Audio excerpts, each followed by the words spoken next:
shrinking. Yeah. So reishi is just grow 1 year or it's multi-year thing? Well, it's different for each one. Artist conch is perennial, as Donna reminded me. Yeah. And that's why it can get so big. Yeah, yeah. Oh. But the suge is not. The suge is annual. What about reishi? This is reshape. Oh, Yeah. because I'm sorry. Yeah, it's reshape. that's So- annual. That's annual. Reishi. Perennial. So anyway, getting back to the Fomitopsis, you can see how variable it is. It's perennial, and every year it's going to go down, get more conch-like, and out. And the growing margin is where the color will be. But if this is in our high altitude Arizona sun and exposed, it will get completely bleached out. See how bleached out that is? And it'll get bleached out to the point where it's all black. Oh. So, but it's really, you can see it's really pretty easy to distinguish these two. Yeah. But again, you have to pay attention to flesh, because if you don't, the polypores, once they wear a little bit, if you don't pay attention to the color of the flesh of the substrate, it's going to be very, very difficult to find out what you have. Oh, here's an exciting one. What's this, guys? And those of you who know the new name, Dyer's color. yeah, Dyer's polypore. We just got a new name for this. We got a brand new name for this. Occidentia americanus. And we knew it was novel. We first sequenced this, I think, in 2017. And we knew it didn't match the, I think it was described from Europe, if I recall correctly. Sphaeolus schwentzeni is the name it's always gone by. And we knew it was not that. And we could find nothing that it could have been. It didn't appear to be a cryptic species. In other words, something that was described a couple hundred years ago and forgotten. So it took until now. Because again, the scientists don't get paid to do things like give species names. They don't get paid for that. They get paid for other kinds of research on let's say the forests and the trees and the health of the trees. So this is the Dyer's polypore, relatively fresh, and you can see, I mean, it starts out a nice yellow or peachy color, and then it begins to stain and get darker and darker, and then it eventually looks like a cow pie by the time you're done. The next season you'll find these and they look like cow pies. So that's our new name for that one. And trying to see whatever thing here is of interest. You can look over here at some of these little polypores if you want later. There's a little purple-toothed one called trichaptum. Very nondescript caps, and these occur on conifers and also on aspen. We have two different species. The aspen is larger. So people confuse these online all the time with spirium. And so again, it's you need to know your substrate. It's very helpful if any of you guys are posting on the forum or posting on INAT or Mushroom Observer. Always take a photo of the cap as clear as you can get it. Always take a photo of what's under the cap, any stipe if possible, and give the substrate if you can. Now, if all you can say it's on, I know it's on a conifer, but I don't know what kind. That's still helpful. It's much better than just saying deadwood. But if you have to, at least say deadwood and say in an area with these trees, something like that. Anything is helpful, to the ID process. Here's another kind of cool one. It's too bad these.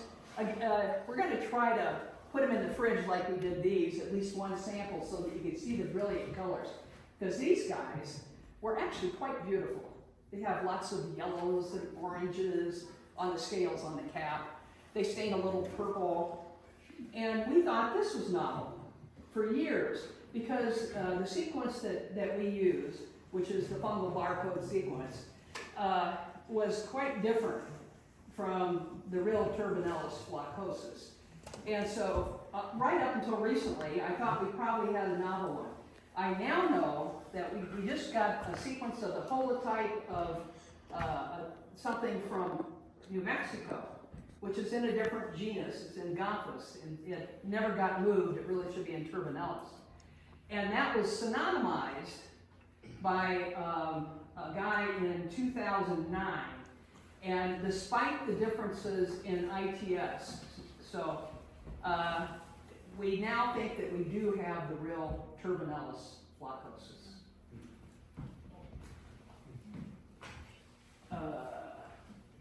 What else do we have that we're interested in, folks? What would you? Terry, there's like truffles or something right there. Oh, yeah. Problem with this is it doesn't have any of the colors. It's gonna be all, okay. This was lemon yellow. Lemon yellow, lemon yellow. All right. Inside it was a gorgeous gray color, color of your shirt, with a fake stem, a pseudostype. Oh. Okay, and so we got, yeah, it's too bad. It doesn't, yeah. So there's not really a whole lot to tell you about that. What's the name of it? Trunca columella citrina. The citrina to indicate it's the color of citrus at one point. Now this is Neolentinus. This is another edible. You guys are probably pretty familiar with. It's called sawgill, right? Is everybody familiar with it? Not really? You might want to take a look at this when I'm done. Or we can pass these around too, actually. Anything you want passed around, because these are going to get just tossed. So these, typically you'll find these on Ponderosa pine. But they can appear to be terrestrial, and their spikes can be rooting and really go down in the ground and tapered and kind of red brown on the bottom. Typically they have scales on the top, which helps you. Found one the other day, totally smooth. So don't go by that alone, but if it's on Ponderosa pine, and here's the telltale, it's got serrated gills. That's why it's called sawgill. And this is edible, comes out earlier in the year, comes out even in dry conditions. It's not incredibly good. What do you think, Mike? But it's all right. I like it. Yeah. Mike's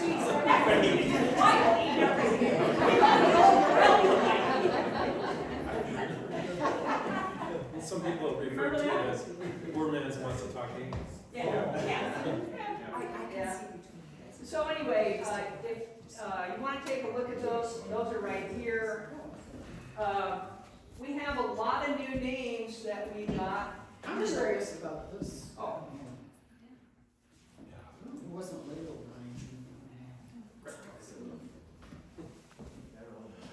Yeah, Strobilurus, like a very old cracked Strobilurus, I think. And they're novel. Okay. And they're novel. I didn't even know we had them here. Yeah, we do. Those chanterelles, you didn't bring those from back east, did you? The ones they cooked, what they did, yes. Okay. Not the. Okay, all right. I didn't want to talk about those, sure. Okay, so somebody found chanterelles in this. Right?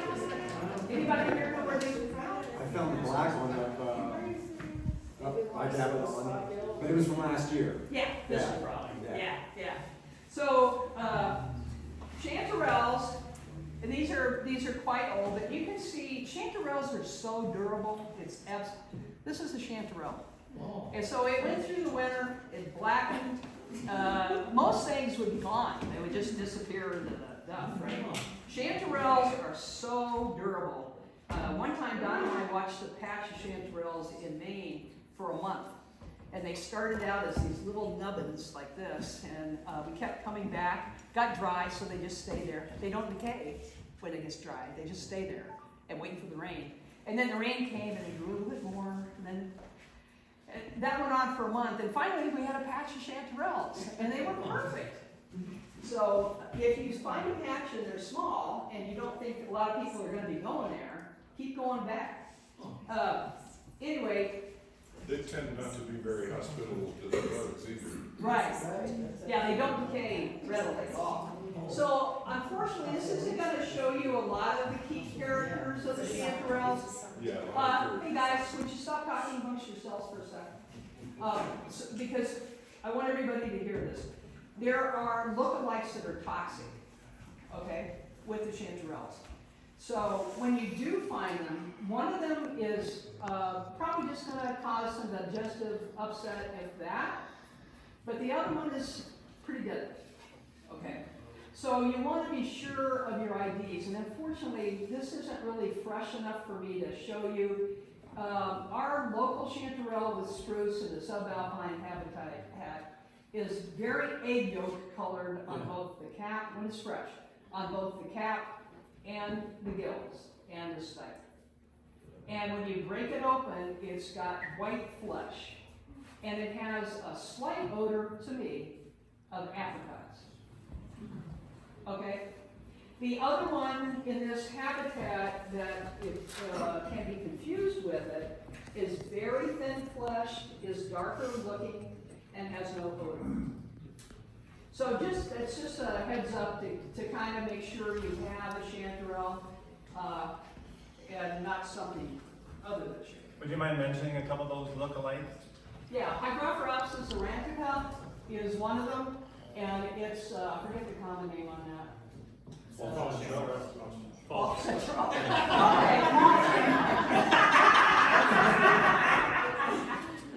Yep. Amphilotus subaludens is the bad guy. What about the black color? That's like, that's chanterelle from last year? Yeah. Is it carbonized or something? I don't know, it's old. I don't pay attention to that. It's, you normally not even pick it up, except that it's pretty obviously chanterelle. So with jacks, are they deadly or toxic? Because the talk yesterday, they were described as being toxic and not deadly. So, I kind of, a lot depends on the condition of the person eating it, right? Okay. I mean, it's hard to say something like that, and I wouldn't differentiate that with myself. Right. Because toxic, deadly, you want either one, you want your kidney harm, you want Right. your liver harm. The horse whisperer, is everybody familiar with the horse whisperer? No. Okay, so there's a guy that wrote a book some years ago, and in the movie, okay, so this guy bought some little guy book, went out in the field, and he was gonna pick bleats, I think it was bleats. And he picked up, we don't have it here unfortunately. Yep, right in front of you. Court hearings? Oh, right here. Oh, yeah. He picked up something like this. Well, this kind of looks bleat-like, doesn't it? Yeah. It's got that big stem, Yeah, right? So picture the cap all the way down and touching, yeah. so it looks more like a small bleat. Don't ever pick these and eat them if you don't know what's under the cap, ever. So he didn't die. He fed it to his entire family, and they all had kidney replacements. So is that toxic or deadly? Doesn't matter. They all had Well, had they not had kidney replacements, Huh? if they hadn't had their kidney replacement. I know, it doesn't matter to you, you want either outcome, you know what I mean? So, so anyway, that's the story of that, and there's a lot of quartz that look like this, and some of them have, this could be mistaken for a Barrett's by somebody because of the coloration. The redder quartz could be mistaken for rubroceps because they're red, you know? So, anyway, what else do we want to talk about? Garrett? You have some foliotis over there. Yeah. Discuss the toxicity of foliotis. Yeah. Okay, so we have two of these that look the same. Is Mike here still? Okay, so the one with aspen that appears to be terrestrial but is almost always attached to something wouldn't near there, and grows in cespitose clusters and has scales on the stipe, scales on the cap. Now remember, a lot of these, like when they get rained on with our heavy rains and things like that, they're gonna get smooth. So there's a point, you can't always identify mushrooms if they've lost the characters that they need to identify them. But I can still smell them. One of the key characters, hey Lisa, how you doing? One of the key characters, garlic. Okay, that's Foliota squarosa. Now its look-alike is very similar, grows on conifers. Mike found the only one that we've seen so far, and we sequenced it. And this is Foliota squarosa. The other one is Foliota squarosoides. It's a different species. It does not have the garlic odor. Oh, And so that's pretty cool. And that's the first and only time we've found it so far. Now, edibility of Foliotas. As I said before, we don't really know the edibility of most things because nobody's studied it. But Foliotas are thin flesh for the most part. These are pretty thick. By the way, I have tasted these. And if they tasted like that wonderful garlic that they smell like, it would be great, but they don't. So I wouldn't bother. My philosophy is if it's not great, don't eat it because it could have, especially things like this, could have some properties over time that would affect you. Foliotas as a group, they're brown spored gill mushrooms. There's a huge number of them. They occur in lots of habitats. And as a matter of fact, we have a bunch of little Foliotas here that we found yesterday. And these are all Foliotas as well. And they have little red caps. They almost look like little miniature boletes or little miniature skater stocks. As a matter of fact, the person who found them yesterday said, "Oh, Terry, I found some little skater stocks." Foliota. The only way you know it has a white partial veil. And if you look at that and you're not that familiar with mushrooms yet, you might say, "Oh, that's a pore surface." It's not. It's a little white veil covering the gills. So this is a gill mushroom. So I can't really answer your question other than to say I wouldn't eat Foliotas, but I know that people do eat that. And I do know that some toxins accumulate over time, but I don't know, other than a few species, I don't know which ones they are. So I'm more cautious. Put it that way. So what else do we want to talk about? There's some. Oh yeah, where is it? right here. Oh. Yeah. Okay. Wow. Yeah. Yeah. So unfortunately, all the characters are gone in this, except that I can see that it's stained. Yeah. And I can't see the stem base, which is also diagnostic. With amanitas in particular, you want to make sure you get the basics, because there could be a sac down there could be a bulb down there could be rings of universal veil material down there. So there are all kinds of things. So I'm going to take your word for it. Yeah, I cut the Okay. base because it had worms. Yeah, yeah. So, but you can't really tell anything. I can show you this. Anyway, our local blusher is provisionally named. It's novel. And so blusher is in the same group as Amanita rubescens. And so it's an Amanita that stains red. But we do have other Amanitas that stain red, like flavorubens as an example.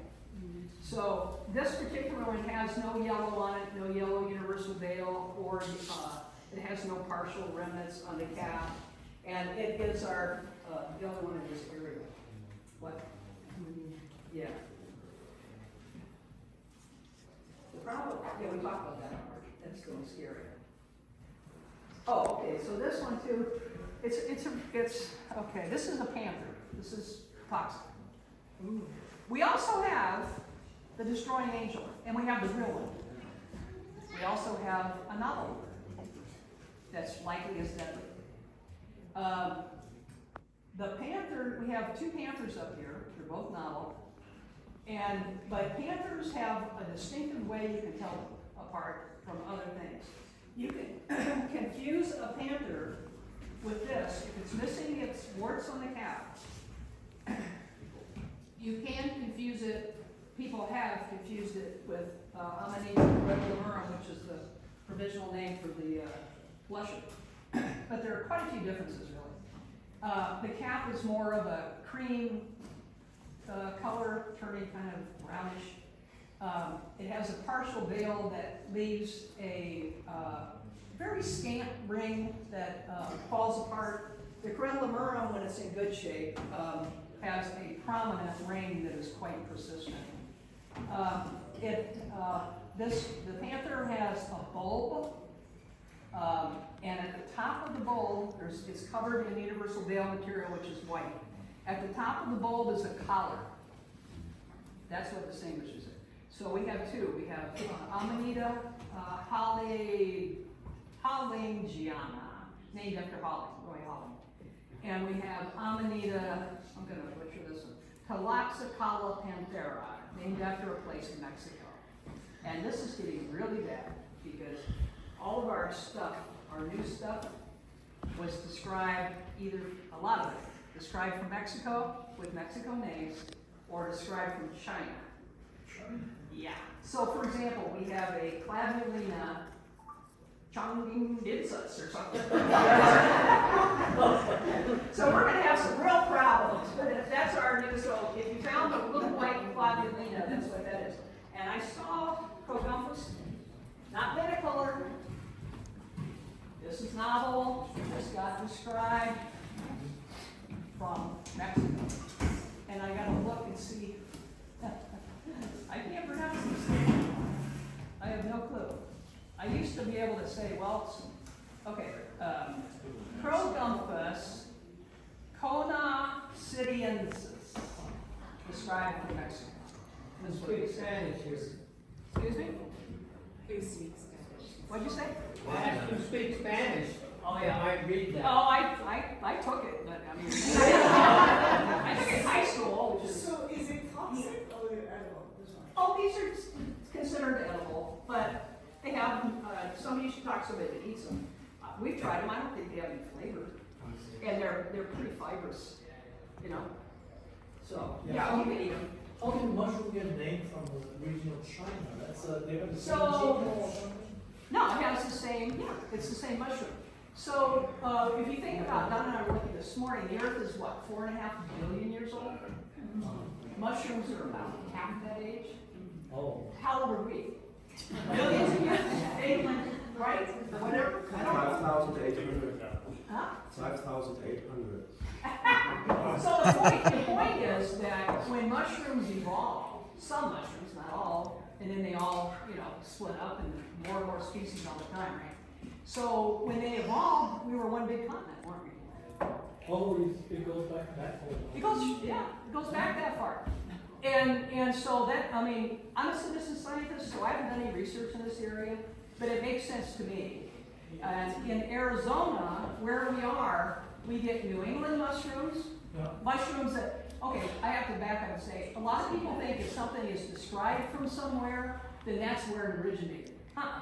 That's where somebody found it and decided that it was novel and described it. Doesn't mean it originated there. Where did it originate? Who knows? Maybe somebody's doing research on that. I don't know. So we have some mushrooms that were described from New York, or Maine, or North Carolina.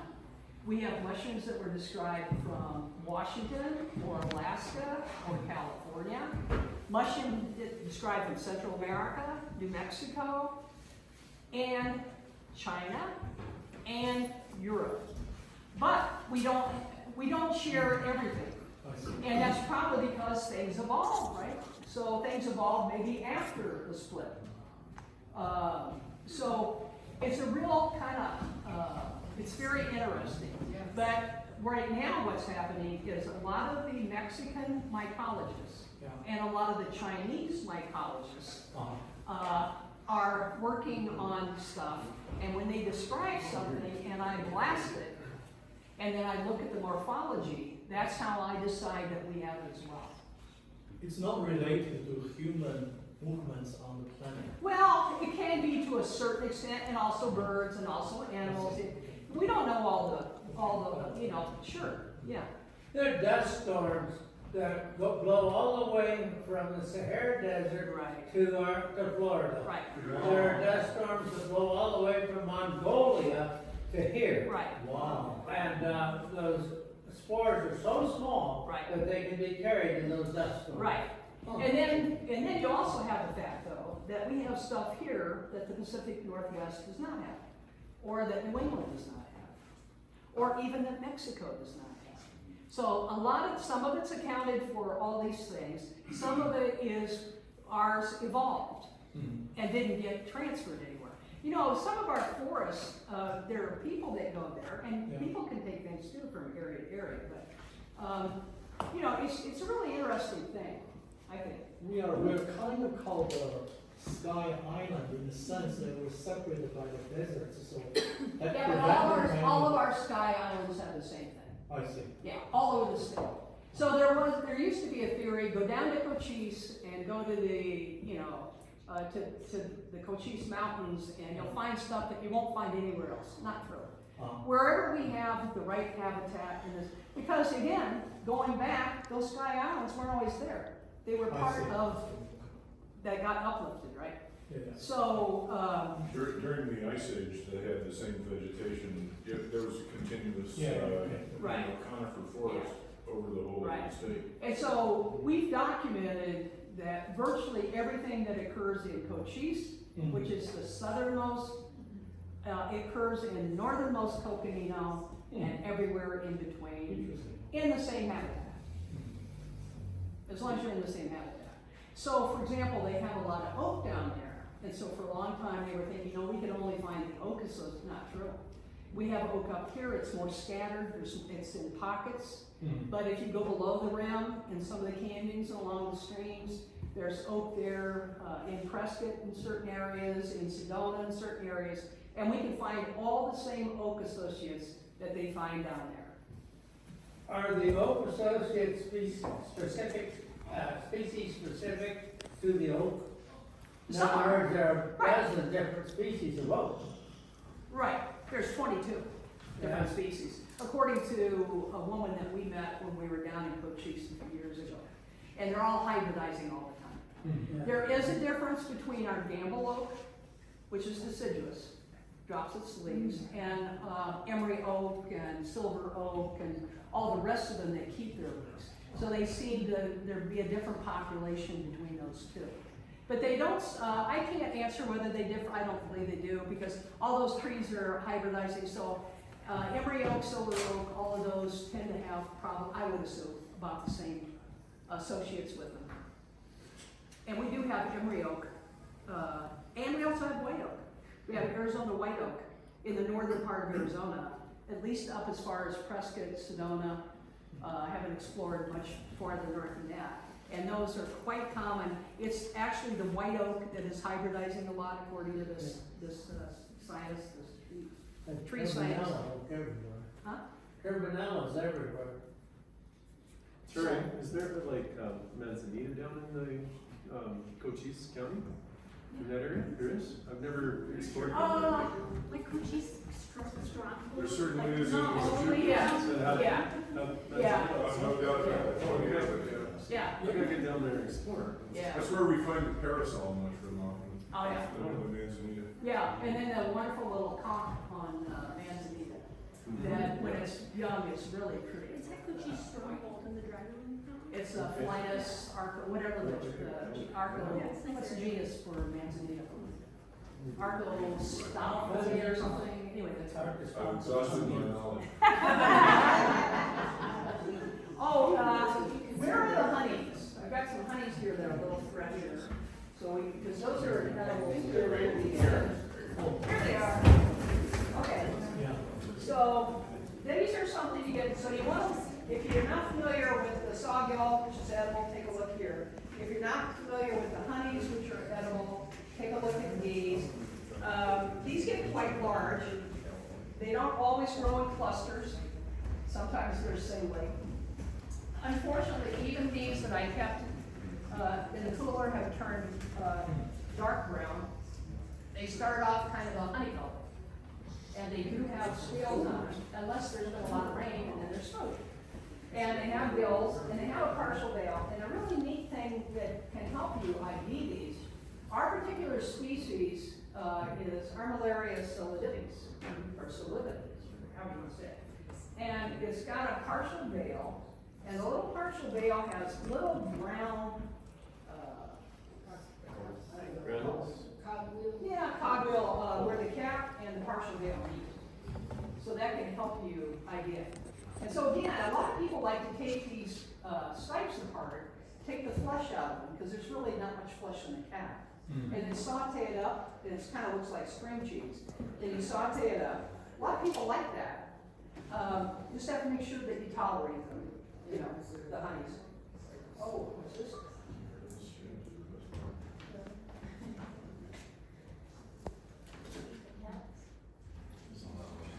Oh, yeah. So this one was for patio. Yeah, okay. With acid. With acid. This is the one I was talking about that is toxic over time, that they eat in Europe, or did, hopefully don't anymore. It breaks down red blood cells, and it takes 15 to 20 years. Probably if you ate them every day, every meal, it would take long. That village that had a huge pruning of them and gave themselves all the hemolytic anemia, I think it happened over the course of 3 or 4 weeks. Yeah. But that's because they were eating, they had just a stupendous pruning, Yeah. and everybody thought it was a blessing from heaven, and they ate. Yeah. Is it a chronic hemolytic anemia? It's a cumulative. Well, I think it gets better if you stop eating it, yes. I wonder if it's like an omega. Red blood cells take 60 days to rejuvenate. Now, where are the agaricus I was saying? It's I want to tell you about a couple other edibles here, because I know you're interested a lot in that, right? So, everybody knows Shaggy Bean? Yeah. Everybody knows Shaggy Bean? Got a new name for our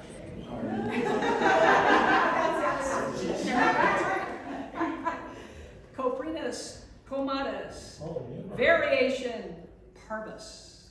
Harvest. Parvus. It's an exact match with the holotype from, I think it was Oregon, it was either Oregon or Washington.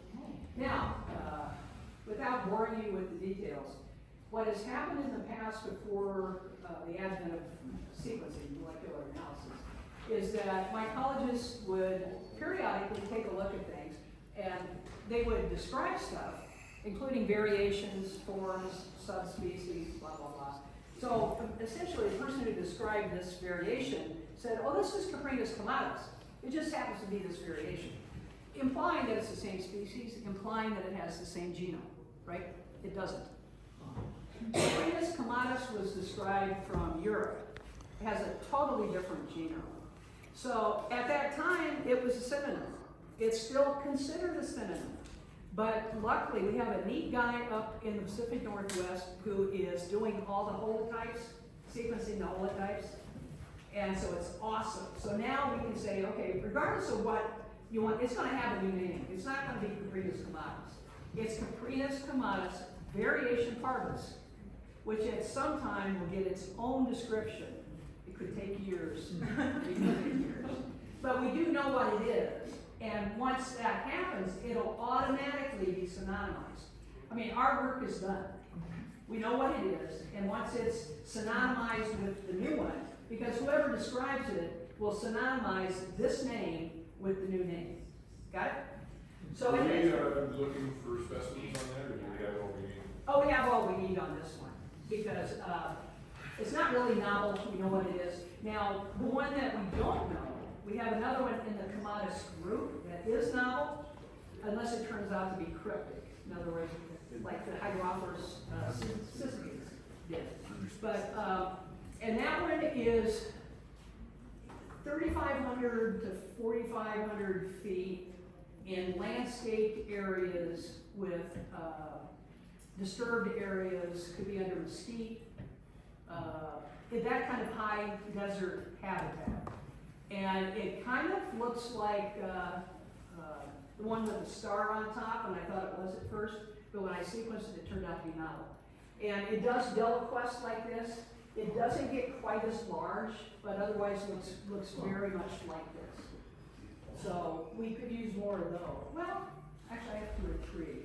But anyway, that's one of the. Is that different than the one in the riparian that we find in like? In the what? In the riparian, like cottonwood, like along the Verde and stuff like that? Is it different, the one you're talking about? Is it the same as that one?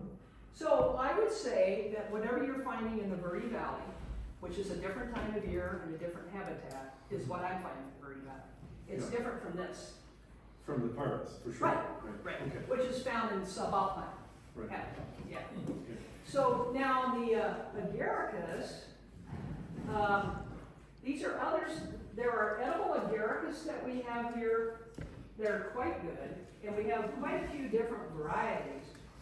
You just have to make sure that you are getting it, agaricus are a little harder to identify unless you get a distinct odor. If you get an odor of almonds, you're pretty safe.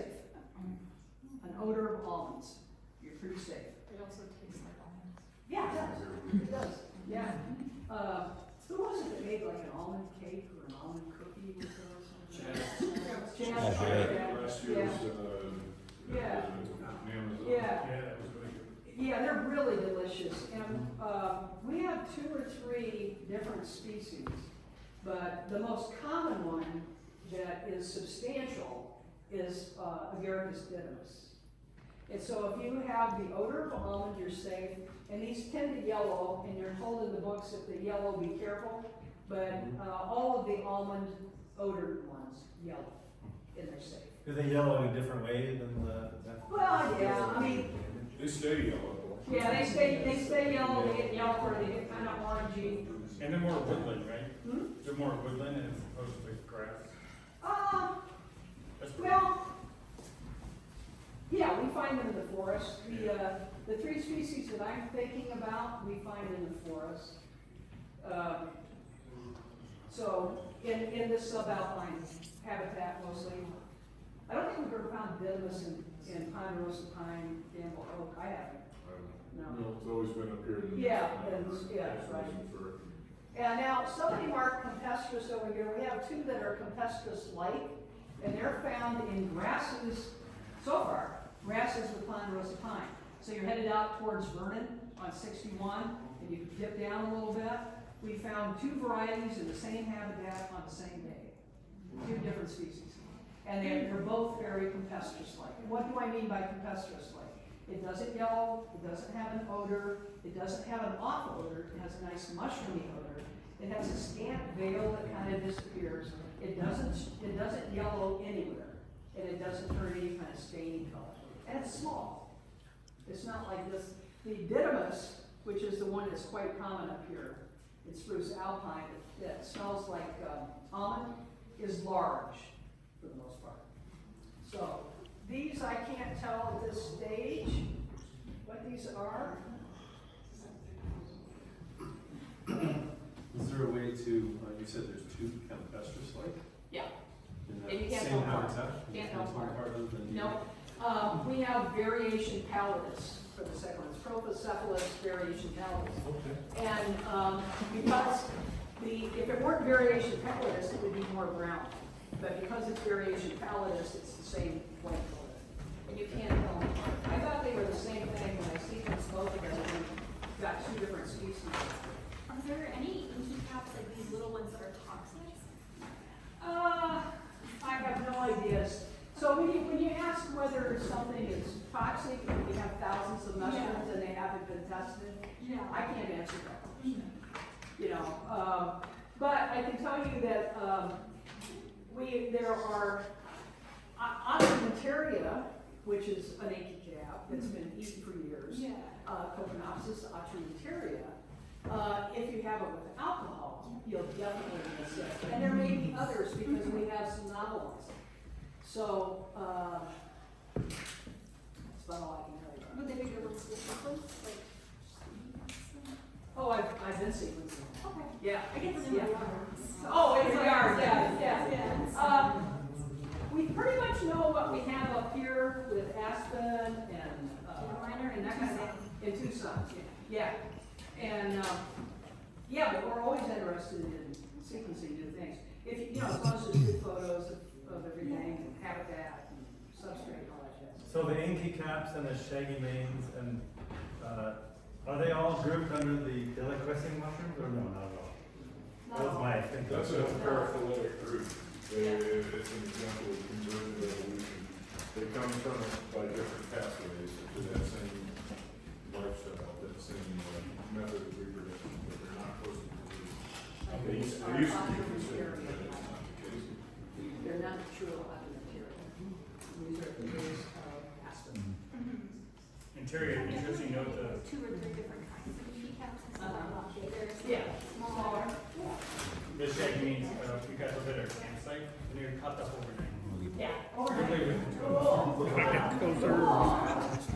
Yeah, they're really, that's what we were just talking about. Terry, what's the difference between upper Roxas versus upper? Everybody's calling me from every direction. There was a juvenile agaricus, almond scented, and on the agaricus trait.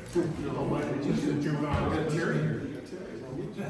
I don't know what that is. Yeah, it was one, probably a cervical maybe, or in the agaricus. We do have, no, Silicola variations occidentalis, but it's very yellow.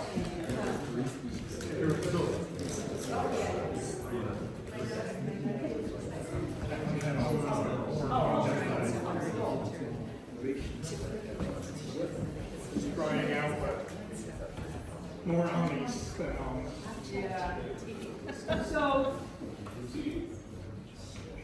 I would say this is not Silicola. I would say this is lightly didymus. Mm-hmm. Yeah. Yeah, it doesn't have a curvy stem. Yeah, the immature didymus is very much like this, and I don't get an odor right now, so I wouldn't be able to idea, but you said it was almond, and so going by the gestalt and everything, I'd say slightly didymus. Graham, what was your question? Are you ready? I guess so. There's a difference between Copernellus and Copernopsis. The difference. Yeah. Okay, so Brent asked a question about the difference between two genera in the Sapharella family. And the Sapharella family used to have just Sapharella. With molecular analysis, everything is changing. We're getting new generas, we're getting new families, and so they used to be in the Copernenus genus and in the Copernenus family. Now they're in the Sapharella. Not all of them. Copernenus is in the Agaricus family, but Agaricoles. But the Copernellus and Copernopsis are in the Sapharella family now. And he wanted to know how do you tell the difference between Copernellus and Copernopsis? You can't always, but when you can, it's when the Copernellus has mica. They're little crystals on the cap. And Copernopsis, at least so far, to my knowledge, does not have mica. So if you find one with the mica on it, you can differentiate it that way. A second way is typically Copernellus will have more honey-colored, yellow honey-colored tones, and Copernopsis won't. And typically Copernopsis has more of a floccose veil as opposed to the mica veil. Yeah, no, I'm small, I'm not gonna taste better. Thank you. Yeah. What else do we want? Are there any other edibles that I missed? Talk about the shimizu. The shimizu is oh. Okay. Oh yeah, let's do it. Remind me to talk about this down, please. Okay, so this one, because I don't know the habitat, I don't know the tree, I don't know it's dried out, I don't know anything about it. This could be Liophyllum. It could be something related to Shimiji. But it could also be Hypsizygus. We have that as well here too. And in this same habitat and in the same time. As a matter of fact, I think I kept it to sequence. Anyway, it looks very, I can't tell at this point. If this cat, who found it? Did you find it, Julie? No. I just, no. It was Okay. found by a lady who lives here in Blue River. And so she brought it in from her house, actually. From her house. Yeah, so we have quite a few different Liophyllum, and they look very different from one another. One has a really scaly cap, and I can't tell, this got a lot of mud or something on it, so I can't really tell what this looked like fresh. This could be either one. So I can't really tell you that much about it, except for the, we do have 3 different biophyllum species that we've identified so far, and one appears to be shibboleth. It's very close, if it's not, it's very closely related, it's gonna take somebody else to take a look at it. But the other 2 are likely novel. And, so that's kind of all I can tell you about it. Are they all edible? I mean, I know that the cast is edible, but I have identified you kind of naturally. Yeah, so, we find them in waste areas mostly. The shimmy is smooth cap, and occurs under ponderosa pine. The one that is novel, one of the ones that's novel that has the scaly cap, is also in the disturbed area along forest gravel roads, but in subalpine. And there could be huge flushes of it, huge. And, you know, people eat biophyllum and they think they're eating one thing and they're likely not. So, I mean, a lot of people eat biophyllum. Donna, we've tried it before, right? They're good. Yeah, I think they're excellent. Yeah. But as long as you, I mean, the only thing you'd like to confuse it with is the hip size of this, which is probably also bad. Because that's the beach mushroom or something. Yeah. Are there black staining biophyllum here? Yes. And are those the ones that are more likely to make you sick? You know, I don't know. I don't know. That's novel. We have a novel, so I don't know. Where was The it? thing is here, behind you. Oh, yeah. Thank you. So here's a really cool one. This is Gomphidius. Is everybody familiar with Gomphidius? Hideous.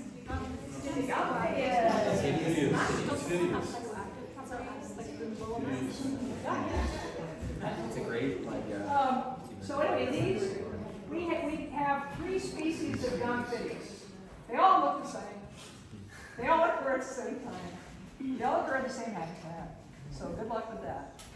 But we have Gomphidius subroseus, we have Gomphidius smithii, and we have Gomphidius glutinosus group. And I'm trying to get enough. We found 2. They're associated with Swillus lakei, which is associated mostly with, well, with Doug-fir, not mostly, with Doug-fir. And we found one Friday with lakei and Doug-fir, and we found one Saturday with lakei and Doug-fir.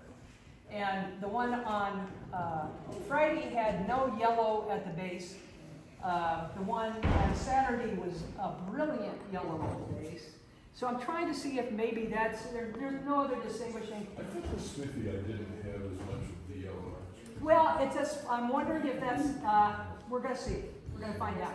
Yeah, so it may be that we can tell, but then we still have 2 others that do have yellow. The glutinosus group has a lot of yellow. And I think the subroseus has a lot of yellow. The glutinosus, is that the one that some people call Oregonensis? Is it the same? No, it's not the same. Ours is novel, and the Oregonensis is an actual species. Now, you can't really tell by the caps, because when they're young and fresh, all of the caps are this brilliant,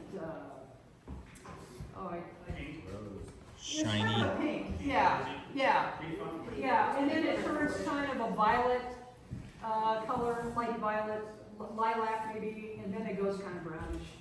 So I want to sequence some more. We've got a lot of smithii. So far I have not seen the brilliant yellow at the base, just more brownish. But the other 2 do, so I want to sequence more of the other 2. And so I got one that I brought this time to sequence as well. So. Those are related to boletes, by the way. Are those boletes supposed to have they can, as they get old. Yeah, as they get old. And since you brought up Swillus lakei, I had it where oats that they stain brown, but yesterday we found what I totally thought would have been lakei, and but it was staining blue-green. Does that mean that it's not the lakei? No, it doesn't mean that. All of the staining thing is like out the window pretty much. I mean, when you talk about Lexinum or Swillus, it really, I've seen Occidentalis with a blue-green stain. It's not supposed to have that. Okay. You know, all of the detail that they paid to Lexinum, oh, it says blue at the bottom or blah, blah, blah, it doesn't mean anything. It's all environmental. And so the really wild thing is the intra-species variability that things have, and there's a fancy word for that called phenotype. So you have the genotype, and then you have the phenotype, and there's amazing, so you have something that has the same genome, but it looks totally different, or it can look totally different. And there's so many examples of this. I mean, one example that we got from sequencing, which was kind of mind-blowing, is we have this foliota called Foliota lenta, and it was described from Europe. And it's kind of whitish cap, it turns kind of tannish. It has white gills to start with. And anyway, so I sequenced a bunch of them, I confirmed in all stages and how they looked, and was pretty confident, okay, that's lenta, right? So then I find one with yellow gills. And I'm not talking just, I'm talking yellow, you know? So I sequence it, whoa, it's lenta, right? But it's 100% match to Foliota virgata, which was described from New Mexico. And I forget who, I think Tech described it, but I'm not sure. But then I talked with Brandon McNamee, who's the guy who's done a lot of molecular analysis on Foliota. And I said, it looks to me like this is virgata for sure.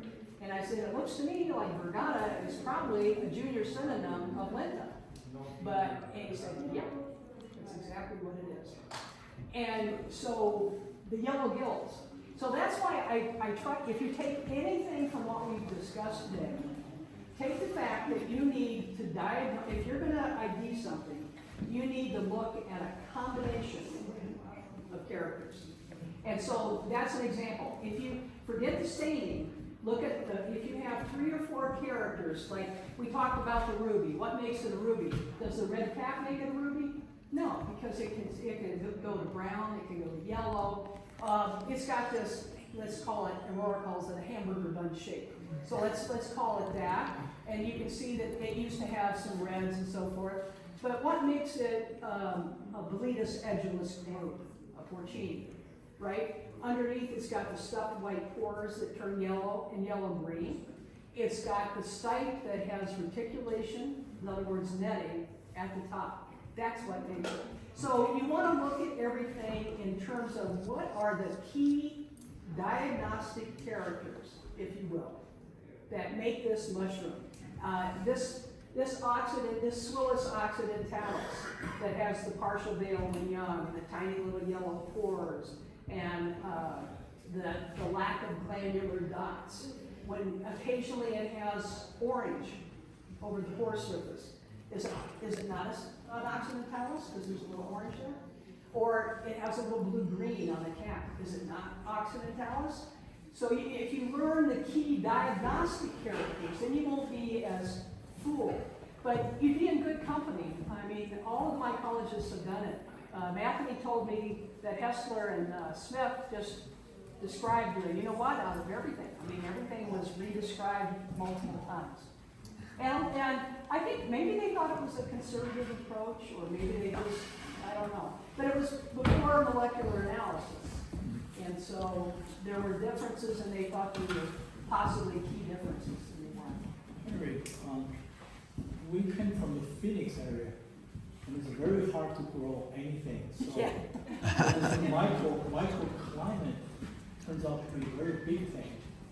So if we get the microclimate right, we can grow almost anything. But if you have enough money, you protect it, blah, blah, blah. Now for the mushrooms, do we have the similar things? In other words, if you have mushrooms growing very high in the mountain, maybe you can find it at a low elevation, somehow they have a microclimate? No, we have, as you know, we have 5 different climates. Yeah, yeah. And each zone has different shrubs, plants, trees, Yeah. whatever. And there's some movement between them. So for example, some of the things that occur in subalpine, Yeah. it's because the trees that they associate with are here. I see. On the other hand, they may be generalists, and they may also be found in ponderosa pine if it's wet enough. They may need more, they may need the moisture from subalpine. But when it's wet enough in ponderosa pine. While I'm on that, by the way, if anybody finds a ruby type in ponderosa pine. Let's sequence it. Let's get some good photos and dry it and sequence it. Because we have Pinophilus here, but it's Pinophilus group. And it's a pine associate. And it could be, occasionally I see a ruby and pine and not very often. And I just assumed it was ruby, so I haven't sequenced one from that habitat. So it probably won't happen this year unless it gets a lot wetter. But there is, and also, I think I mentioned we have maybe two novel Barracei types down with oak, wherever there's oak. How would we go about getting them sequenced? Where did he go? Where did Spencer go? Yeah, Spencer. Yeah, you can see. Sorry, I was lying about But you want to know how to go about getting some things sequenced from her area. Oh, I actually collected one of the things you brought in to sequencing. Just haven't gotten a chance to try it yet. I'm sure a lot of you are on the Arizona Mushroom Forum Facebook group. You can always send me a message over Facebook. You can find my number, my email anywhere. So it's online somewhere too if you look me up. If you can just get in contact with me anyway, I'll send you my PO box and you can send your specimens to me, and then I'll split them between. I'll take a small sample that I'll send off to my Coda lab, which does nanopore sequencing, and then the majority of the specimen goes to Terri, where it gets submitted to the Gilbertson Mycological Herbarium, which is really important that we keep our specimens in Arizona where they're accessible to researchers, and then she'll do Sanger sequencing on them. And what's going to be cool with this approach, I like this because, first of all, we've had mycologists come into Arizona for hundreds of years. Mostly going down to the Chiricahuas because, although occasionally, coming through other places and finding things, and taking their stuff back to Michigan, to California, or whatever. It'd be really nice to have our stuff here, which is what I started doing in 2016. And we now have over 2,000 of our collections here. Much of 1,500 of them almost are sequenced. But the other thing I like about this approach is, this is really a cool story. Hawkswing, do we have a hawkswing here? There's a small one over there. Yeah. Okay, so this is Sarcodon imbricatus. And it's got little teeth, it's got a scaly cap. It's really kind of a firm thing that tastes a lot like steak when you cook it up. A lot of people love it. Yuck. I'm kind of where you are. Anyway, here's now the ideas. Okay, there's a region that we sequence because, for the most part, it's the one that is sequenced most often to get the species. But it doesn't always work to get the species for a lot of reasons I won't go into. But it's the one that we use. Keep in mind that when we first started out, we did 10 the first year. Why? Because they were $25 each. And a decade ago, that was a lot of money to our little club. And so we did 10. Fast forward, and last year we did 400. So $25 a pop would be a lot, right? So we get a library rate, it's 12. So that's better, right? Yeah, but we can't afford to do another marker, and we can't afford to do this marker twice. Now, why would I want to do this marker twice?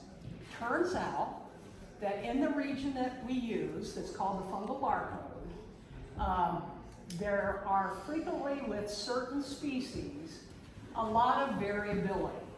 Why? Evolution, where they are in that process. I don't know all the answers to that. What I do know is sometimes they throw off 2 different IPS sequences. Yeah. Makes it a little hard, except if I get, this is what happened. So I called this novel because I had many, many, many differences that appeared to be consistent between multiple collections, and I think this was described from it was described from Europe, I can't remember exactly where. Anyway, so I said, I think we have a novel, Sarcodon imbricatus, right? So, some people in Oregon are going to a sequencing lab at their university, they're professors at that university, and they took 2 Colorado samples, and from each one, they got 2 ITS sequences. And one of them matched the European type, or epitype, and the other one matched mine from Arizona. One specimen. So what does that mean? That means those differences are not real. That means those differences are in variable positions. Evolutionary events, let's say, right? So now I can say, hey, I didn't see you. How you doing? You just see you play. No, but I didn't see you earlier. You look a little shorter. So anyway, Scott just took something out. So Terri, I have a question. yeah. So what does that imply for how clean we need to keep the specimens that we send to Spencer? How should we prepare this specimens? Do we dry them thoroughly? Do we collect them in the same basket that we've collected a bunch of other specimens? You should you should get in the habit of carrying lunch bags. A bunch of lunch bags in the field, and put each, if you think it's something that we'd be interested in, put them separate. Or wax paper, but I think it's easier for people to grab lunch bags somewhere than it is to get. I have a hard time. Or a little fishing tackle compartment box for the really small and fragile Yeah, ones. for the real. So do the answer very important that you said that. Yeah. So try to keep them separate. Keep the base on so that you have the entire mushroom, but you can clean off some of the dirt so it doesn't get overly dirty. Make sure you dry it to brittle. If it has any moisture in it, then when you seal it in a bag later, a brand new baggie, not contaminated, you seal that, you're going to be sealing that moisture in, it's going to rot. And I get a fair number of those. What could have made that mushroom that I submitted not have any DNA recognizable? Oh, tons of things. It could have been not properly dried. It could have been contaminated with something else. We frequently, if things have been around for a while, they pick up contaminants. I've tried numerous times to get Inonotus munzii, which is in the riparian habitats on cottonwoods, and it's an imbricate staircase of flat mushrooms. You've probably all seen them. Yeah. That's Inonotus munzii.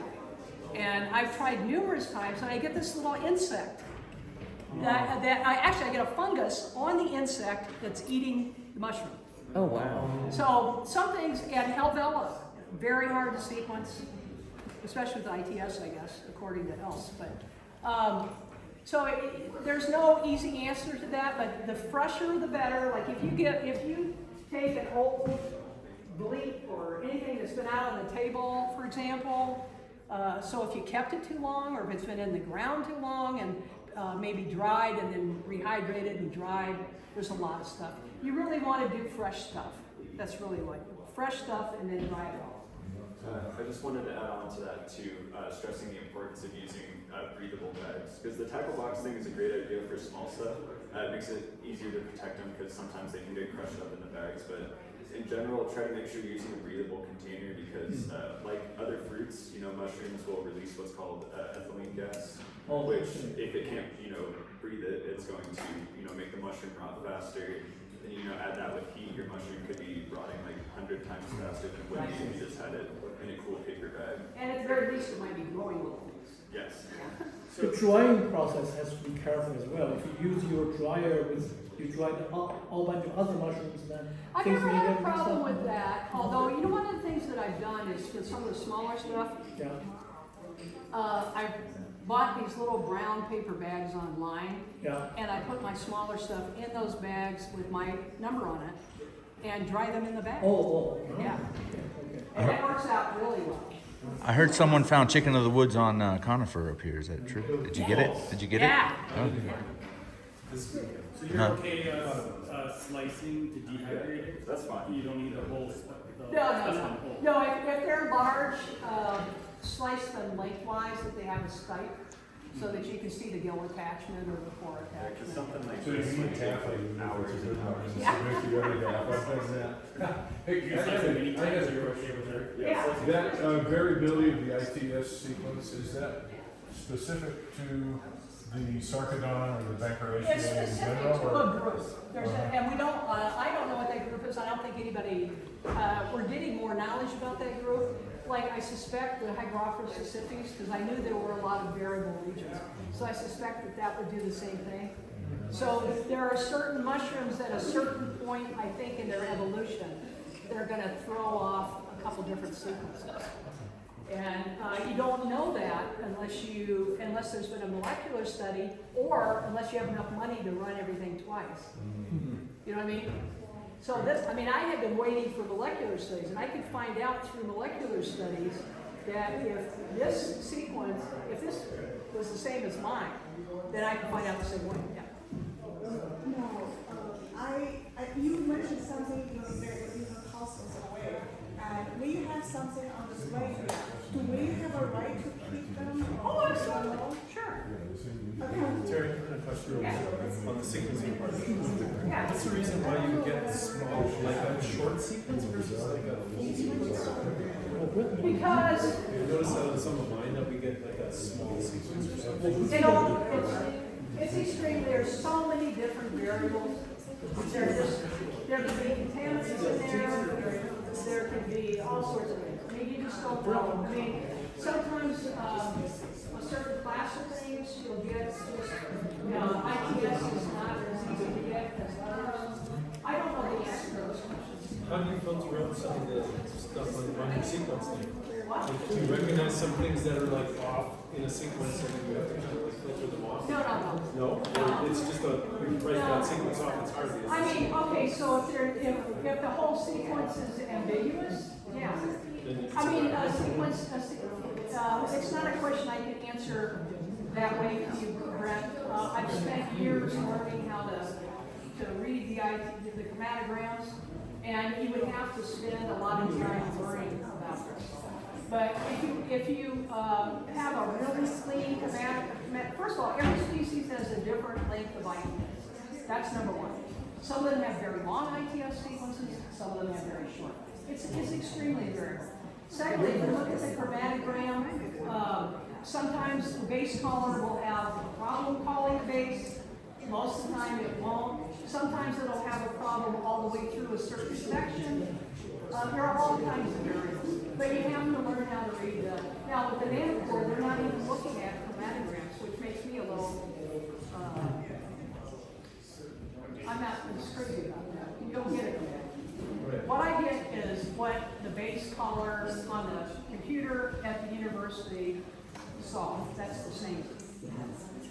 With the nanopore, it's something totally different. They're just running something through a screen.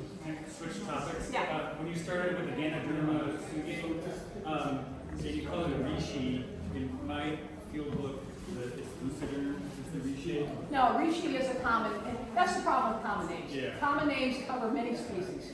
Anything with varnish So the is a Suge could reishi. still be the medicinal, Well, that's a different question. A common name can be applied to, like you say, slippery jack. Some of them aren't even slippery. You take Slovis glabei. It's not slippery, but it's still a slippery jack. So the question of whether it's medicinal or not, somebody would have to test it, compare it to Lucida.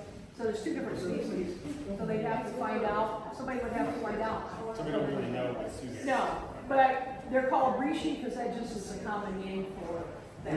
Were you including the Fomitopsis shrinkia in that Reiki group?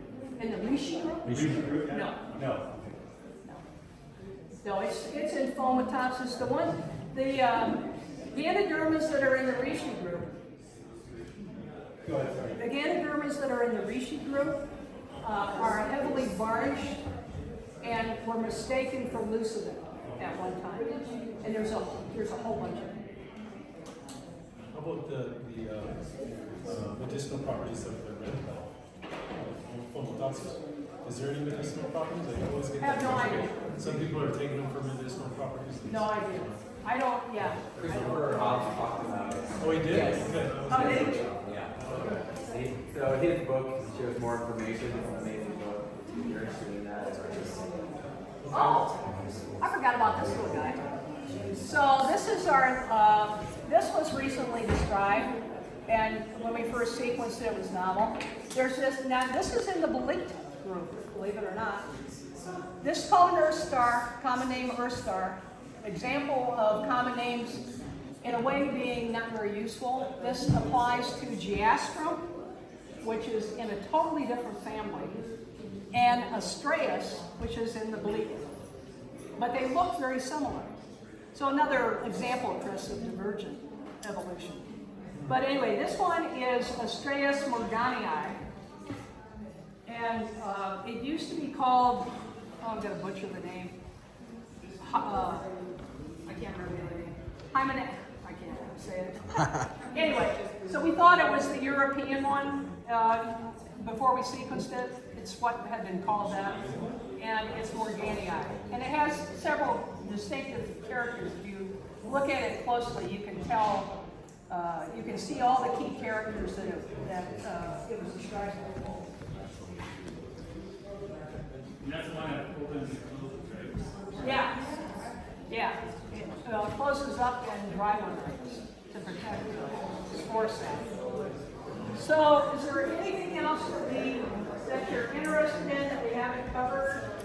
Spence has a. I just wanted to add before we went too far out from the sequencing stuff too. We talked about all this cool, interesting, novel stuff we've sequenced. So I definitely encourage all of you to collect anything you find that seems unusual to you or you don't recognize. Even if it's something we've had before and Terry doesn't want it for sequencing, we'll find a use for it, sending it to my Coda lab or using it for a display of some sort. So don't be afraid to send in anything you don't recognize. If you need help covering postage too, I can help you guys out with that. And of course, the sequencing is always free for AMS members or anything we get from Arizona. So yeah, if you can't find any of my contact information online too, just ask around people that are part of the society. Somebody might have my phone number. No, you're good. That was all for me. Okay. So it'd be really great though to have two IQS ones. Yeah, that was what I was reckoning. It could show us something. How about that spumosa that we found? Yeah. And how it could be easily confused with Oh yeah, that's a good one. I wonder if we, actually we do have, okay, so on the table here, there's something marked Hypholoma fasciculari, and it's not. And what it is Foliota. Looks and like it's Foliota. spumosa. And so not only is Flammulina, which is velvet foot, which is an edible, confused with a Foliota species. Foliotas are frequently confused with Hypholoma. This species, when fresh, is more yellow, and it completely dulls out. And it can have, we were talking about phenotypes earlier, it can have bright yellow gills when it's in the button stage, but it can actually have whitish gills.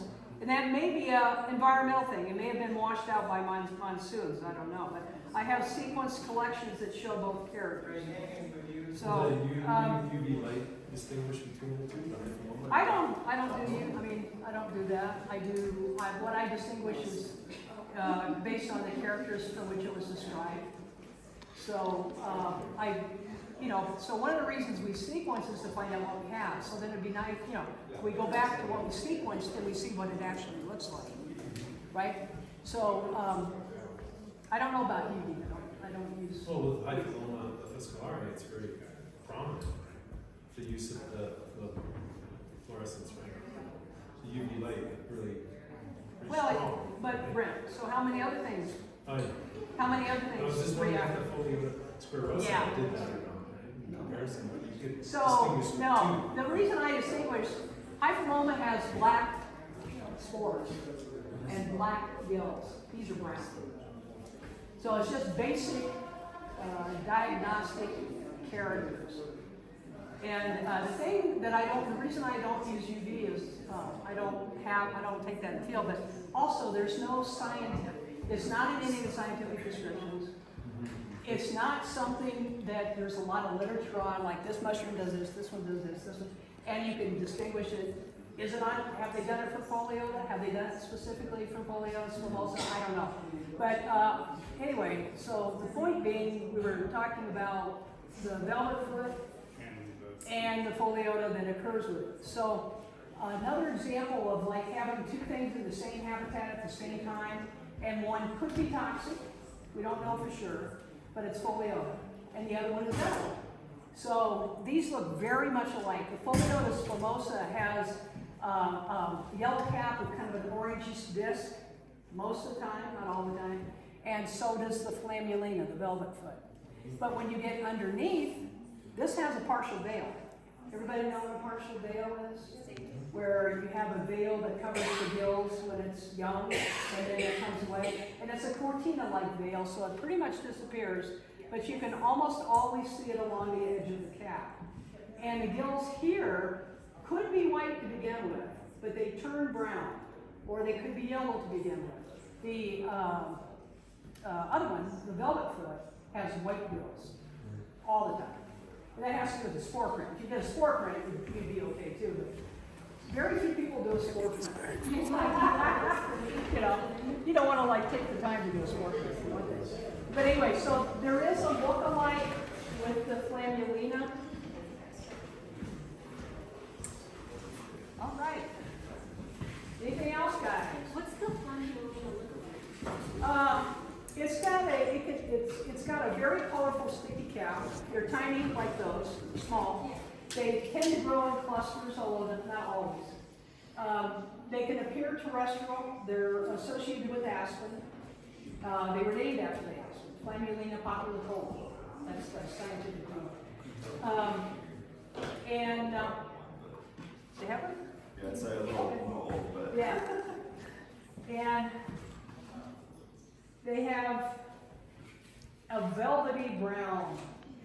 So that's a key character, the velvety brown. And when it's fresh, you can see this guy, it's velvet. It's velvet. It's tonerless. It's not smooth. And then white gills. And then the same, you can see the cap colors.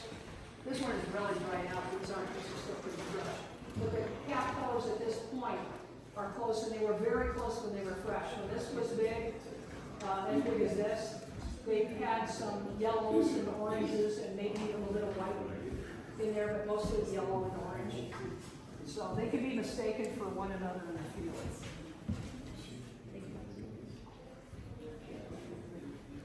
Cool. Anything else? I thought that Horace was a nice specimen. Oh, what's Horace?